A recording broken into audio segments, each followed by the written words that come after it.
చెప్పు. ఏం చెప్పాలి? నీ మనసులో మాట చెప్పు.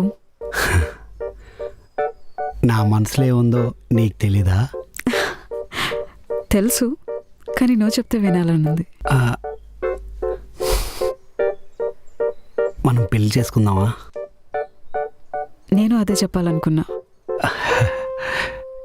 నాకు కట్నం కావాలి. 55 కేజీల బంగారం నేను, మొత్తం తీసుకో. ఈ కొటేషన్లు వాట్సాప్ స్టేటస్లు పెట్టుకోవడం పనికొస్తాయి. నాకు 30 లక్షలు కట్నం కావాలి. అయినా మంది లవ్ మ్యారేజ్ కదా, ఎవరైనా కట్నం తీసుకుంటారా? నీ కట్నం ఇచ్చిందా? లవ్వేనే అరేంజ్ అయినా అందులో మ్యారేజ్ ఉంది కదా. నాకు జాబ్ ఉంది, ఈఎంఐలో ఇల్లు ఉంది, సెకండ్ హ్యాండ్ కార్ ఉంది. ఇంతకన్నా ఇంకేం కావాలి కట్నం తీసుకోవడానికి? సర్లే, నువ్వు ఇంత ఆలోచిస్తున్నావు కాబట్టి, లవ్ కూడా అంటున్నావు కాబట్టి, ఓ 2 లక్షలు డిస్కౌంట్ తీసేస్తే 28 లక్షలు కావాలి కట్నం.